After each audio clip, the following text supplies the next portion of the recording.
Sir, your wife faked it all. The poor girl's secret sent the billionaire on a hunt for the truth. A fake death. A trusted betrayal. A little girl who knew too much. And a truth that refused to stay buried. Chapter 1. The Girl at the Grave. Westlake Memorial Cemetery, Chicago. A Tuesday in November. Rain. Elliot Vane had been standing at the grave for 22 minutes. He knew because he had checked his watch at the beginning, an old habit, the reflex of a man who had built a billion-dollar logistics empire by knowing, at all times, exactly where each minute was going. Tonight, the minutes weren't going anywhere. Neither was he, the headstone read, Claire Vane, beloved wife. Gone too soon. It had been 14 months since the car accident on Route 9 that had produced no body, only wreckage. A confirmed identification from dental records, and a grief so sudden and total that Elliot had signed whatever documents his lawyers put in front of him without reading them, which was the first time in his adult life he had done so. He came here on Tuesdays. Not because Claire had a preference for Tuesdays, she had loved Saturdays, specifically Saturday mornings, specifically the first cup of coffee before the city woke up. He came on Tuesdays because it was the day the least number of people expected anything from him, and grief, he had discovered, required the same resource as everything else, time that belonged to no one. The rain had started at 7 p.m. He had not moved. The child appeared from the direction of the eastern footpath, moving with the careful, deliberate pace of someone who knows exactly where they are going and is not entirely sure how they will be received when they get there. She was perhaps 11 years old. She wore a yellow raincoat that was slightly too large and carried a canvas bag over one shoulder. Her shoes were wet through. She stopped 2 feet from him.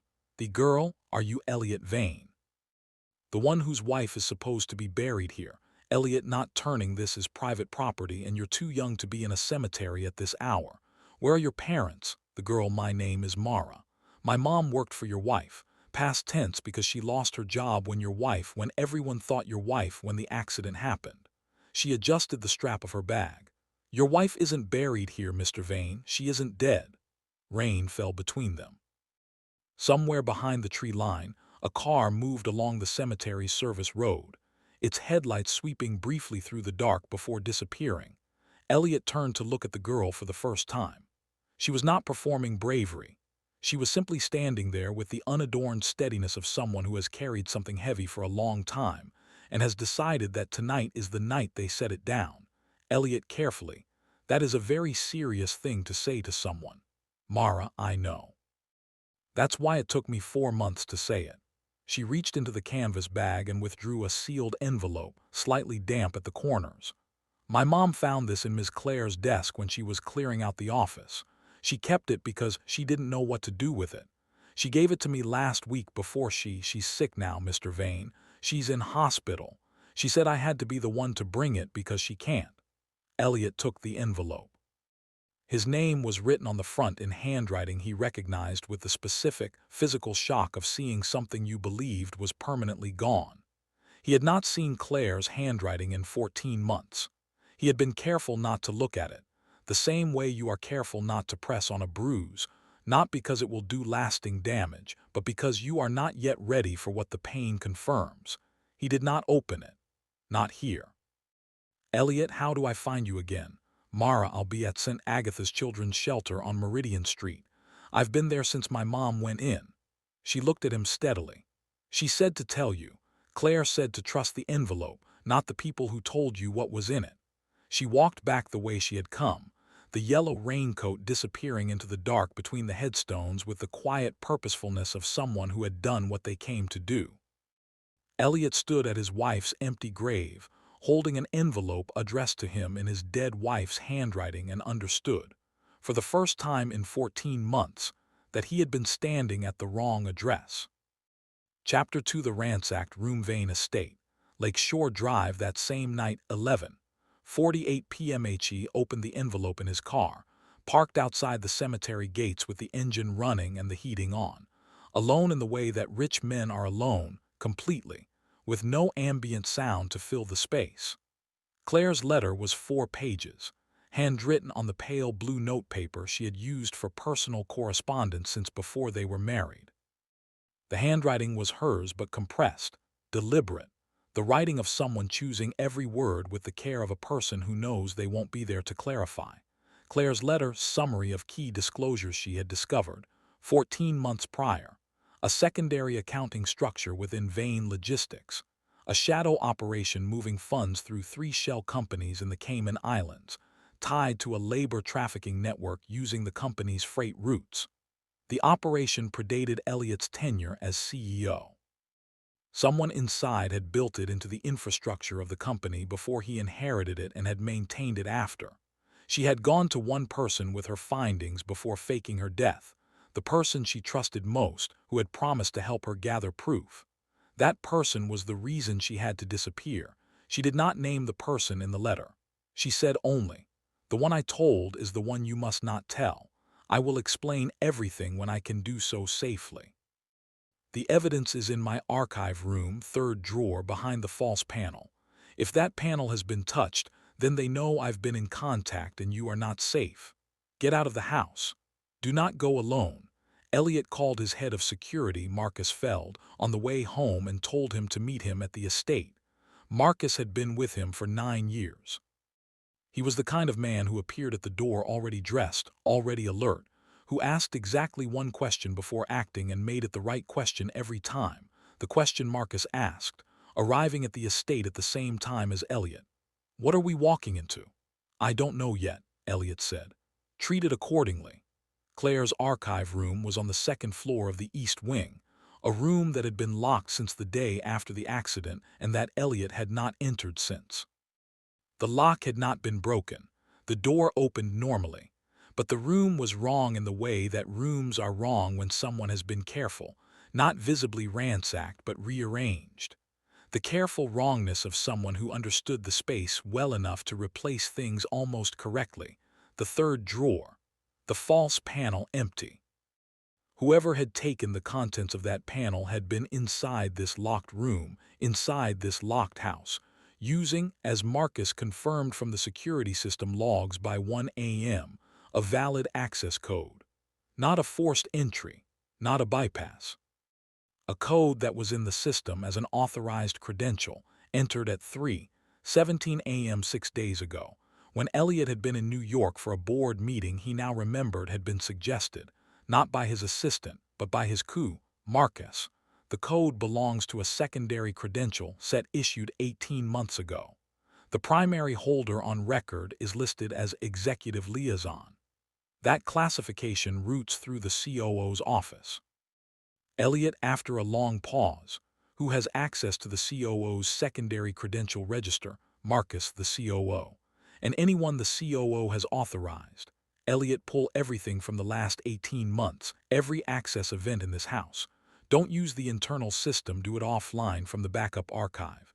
And Marcus, don't tell anyone what you're doing, not the office, not the legal team, no one. Marcus, meeting his eyes, understood.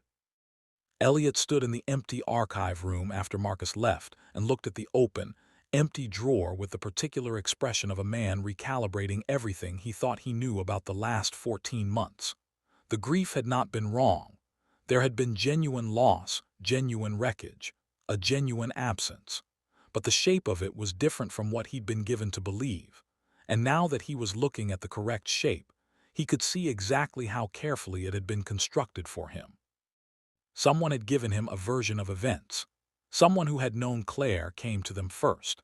Someone who had used that trust to make her disappear more completely by controlling what Elliot was told. He had one person in his life who had been more visibly, more vocally grief-stricken than anyone else at Claire's memorial service. One person who had suggested the board meeting that cleared the house.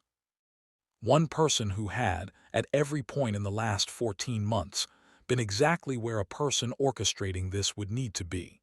He did not let himself complete the thought yet. He needed facts, not conclusions. He had built a billion-dollar company on the discipline of not concluding before the data was complete, and he was not going to abandon that discipline now, when the stakes were higher than they had ever been. He went downstairs and made coffee and sat at the kitchen table with Claire's letter, and read it again until morning. Chapter 3: What Marcus Found. Vane estate. 48 hours later, Marcus worked for 48 hours without sleeping, which was not unusual for him, and which he never mentioned. He produced a report that was 43 pages long and delivered it to Elliot in person, printed, with no digital copy existing anywhere. A precaution that told Elliot everything he needed to know about what the report contained before he opened it. Security audit, Vane estate and corporate access logs, 18-month review, 11 unauthorized access events at the estate, all using credentials from the COO's secondary register. 7 corporate data pulls from Claire Vane's private research files, access from a terminal registered to the executive suite, between 3 and 6 a.m. on dates corresponding to Elliot's known travel schedule. 1 external IP address, traced through 2 proxy servers to a private security contractor with documented ties to the shell company network. The contractor's last known engagement, a vehicle accident reconstruction on Route 9, 14 months prior. Elliot setting down the report. The accident wasn't an accident. Marcus, the reconstruction contractor, was paid 3 weeks before the accident. The payment came from one of the Cayman entities your wife identified. Someone paid to stage it. Elliot, to kill her. Marcus, that would have been the intention, yes. The fact that she isn't buried in that grave suggests she found out in advance. Elliot, she ran. Marcus, quietly, she ran to protect you. If you'd known she was alive, you would have looked for her. And looking for her would have confirmed to the people who arranged the accident that the evidence she had was still out there. Elliot was silent for a long time. Outside, the lake was the color of lead. He had built this house for Claire. She had chosen the site specifically for the water view, had stood at this window on the day they toured it, and said something about how she needed to be able to see things that didn't change. He had thought she meant the lake. He understood now she had meant something else. Elliot, where is she, Marcus? Marcus, I don't know, but I know how to find out. And keep the COO in the office. I need him visible and occupied for the next 72 hours. Don't explain why, Marcus, and if he asks about you, Elliot, tell him I'm grieving. He'll believe that. He's been watching me do it for 14 months. There was a particular kind of cold anger that Elliot had developed over 20 years in business. Not hot, not reactive, not the kind that made decisions badly. The kind that becomes very organized. That takes everything chaotic and terrible and converts it into a sequence of logical steps, each one moving the situation from where it is to where it needs to go. He had used it in hostile takeovers, in regulatory battles, in the kind of corporate negotiations where everything that could go wrong did. He had never needed it for anything like this. He needed it now. He let it do its work. Chapter 4: The Reunion. A rented cottage, Door County, Wisconsin. 6 days later, Marcus found her through the woman who had helped her disappear. A former identity specialist who had retired to Wisconsin, and whose name appeared in a secure communication thread Claire had backed up to an encrypted cloud partition that took Marcus 4 days to locate and 2 hours to access legally. Via a court order Elliot obtained through a judge he trusted personally and had never once called in a favor from until now, Elliot drove himself. No security detail, no assistant, no one. He needed this moment to belong only to itself. The cottage was at the end of a gravel road flanked by bare November birches. A light was on in the front room.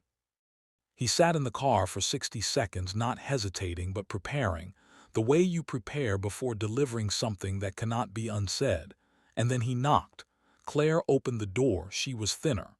Her hair was shorter and darker, a practical change. He understood immediately. She was wearing a gray sweater he didn't recognize, and she was holding a mug, and she looked, in the first full second, like someone expecting a continuation of a life that had been interrupted, not like someone haunted by it. She had been surviving. She had been doing it well. These 2 facts hit him at exactly the same time and in that order, and he was grateful for both of them. She said his name. Just his name, the way she had always said it, not with the weight people put on things they might lose, but simply as a statement of fact. He stepped inside. She closed the door behind him. They stood in the small front room with its rented furniture and its one window and its light that was the warm, particular gold of a space that had been lived in carefully. She told him everything. All of it in the order it had happened, without softening any part of it or shaping it into something easier to receive. This was one of the things he had loved about her, the direct line between what she knew and what she said, with no mediation for comfort. Claire's account summarized 8 months before the accident, while reviewing charitable foundation filings tied to a Vane logistics subsidiary. She found anomalous freight routing through 3 Eastern European hubs. Cross-referencing with shipping manifests, she identified human cargo people, not goods. She spent 6 weeks building the file before bringing it to one person. That person told her they would handle it, advised her to say nothing and trust the process. 3 weeks later, she received an anonymous message with a date, a route number, and 2 words, "They know." She had 48 hours to disappear. She took them. "Elliot, who did you go to, Claire? You said you told one person." Claire, looking at him steadily, "I told the person I thought was your most trusted friend. The person I believed, if anyone could stop it quietly, could. Elliot Victor, Claire Victor Ashe, your COO, your best friend since university." She set down her mug. "He is the one who built the routing structure, Elliot. He was the one who built it before you took over the company. He needed it to stay hidden, and he needed me to go away." Name landed with the specific weight of something that makes sense of everything and ruins everything simultaneously. Victor Ashe. 21 years of friendship. Best man at their wedding. The person who had held Elliot's arm at the memorial service and wept in a way that Elliot had found, even through his own grief, profoundly moving. He understood now what kind of man could weep like that at a funeral he had arranged. Elliot, after a long silence. "How long have you been here alone?" Claire, 14 months. "Elliot, are you all right?" Claire, "I am now." She looked at him. "I was so afraid of what would happen to you if you didn't find out in time. And I was so afraid of what would happen to you if you did." "Elliot, I found out in time." Claire, "How?" Elliot, a girl in a yellow raincoat at a grave that had nothing in it. They stayed in the cottage that night. He called Marcus and gave him what he needed: Victor's name, confirmation of everything, authorization to begin the final phase.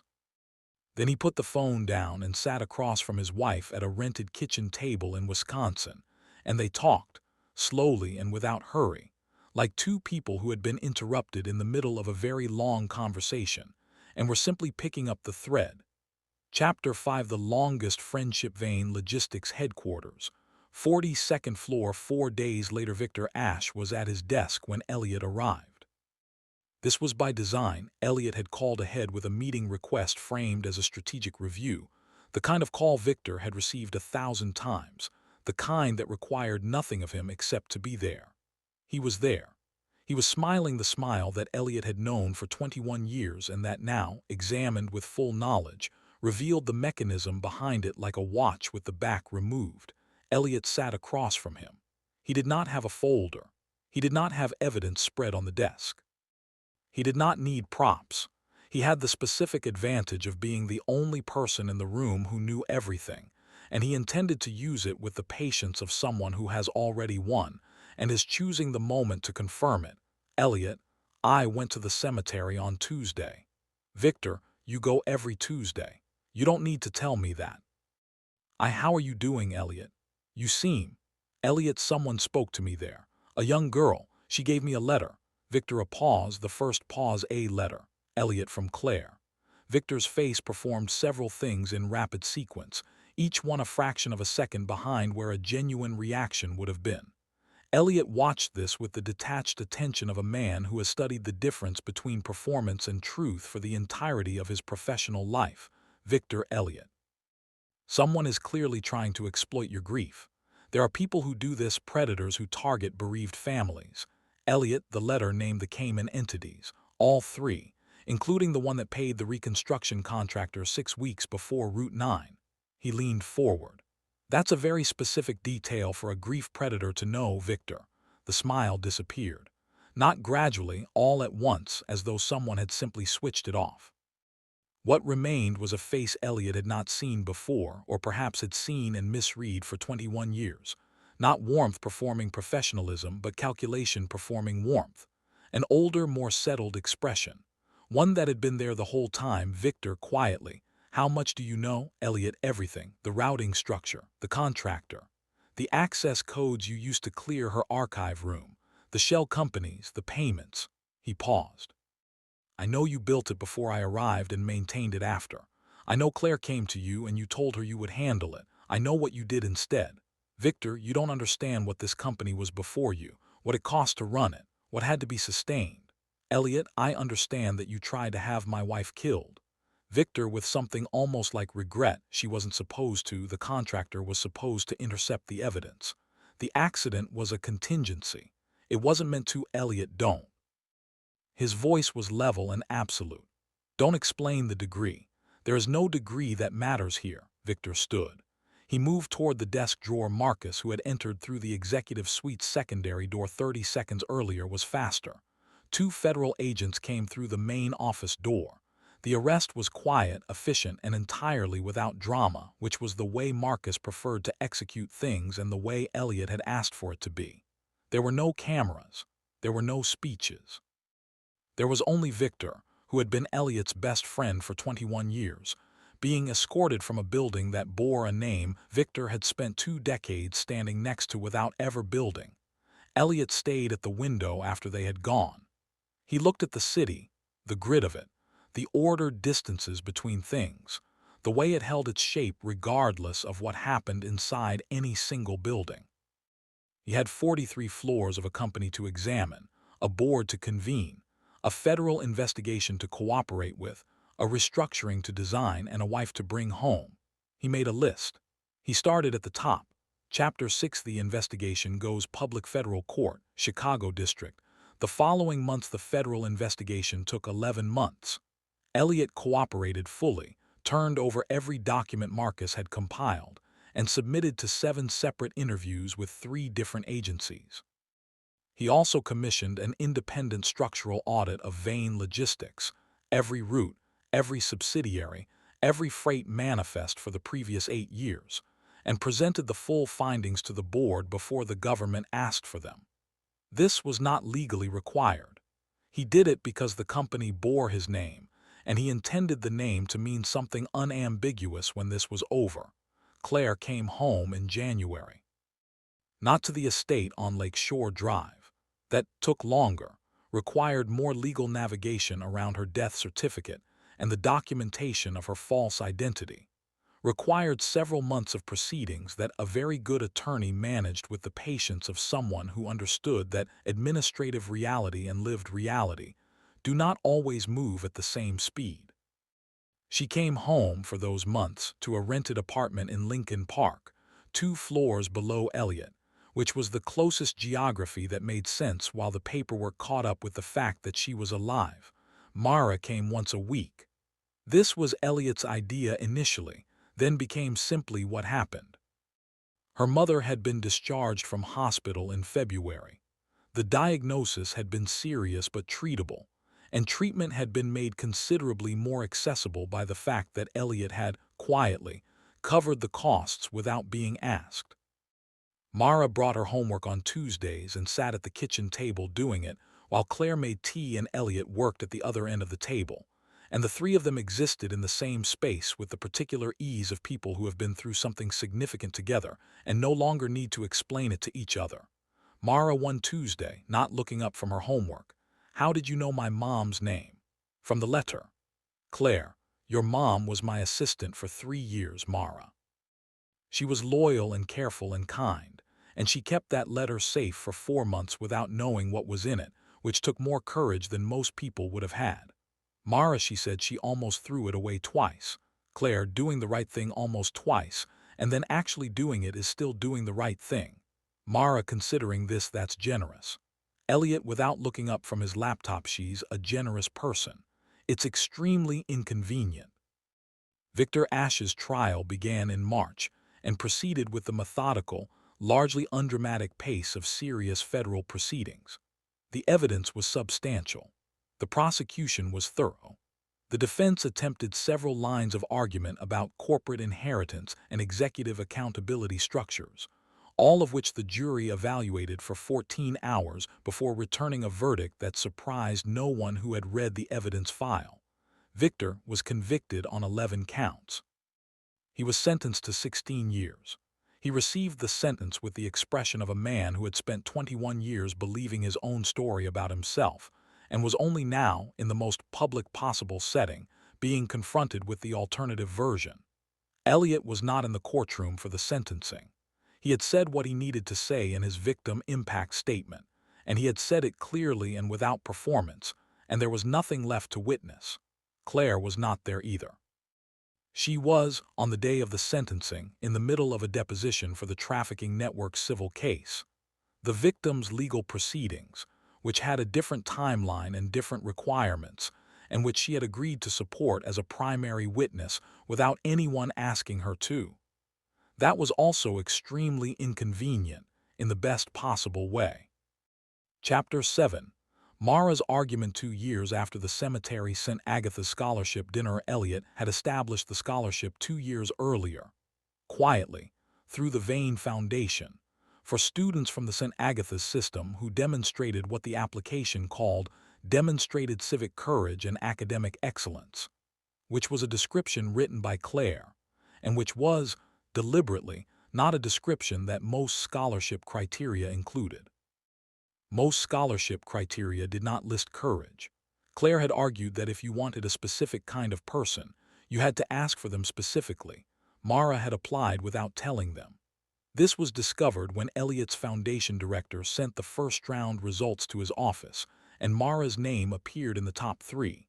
He had sat with this for a day before deciding to say nothing and let the process be what it was. Mara received the scholarship on merit. The committee had not known her name. The case file she submitted, a documented account of the systemic failures in child welfare placement that she had experienced firsthand and researched with the rigor of a person twice her age, was, the committee chair told Elliot afterward, the clearest demonstration of exactly what the scholarship description had been asking for. Mara at the dinner, accepting the award, 13 years old and entirely composed. I want to study law. People tell me that's ambitious. I think it's practical. I know what happens when the systems that are supposed to protect people don't work, because I lived inside that gap for 2 years. I also know what happens when one person decides the gap is unacceptable.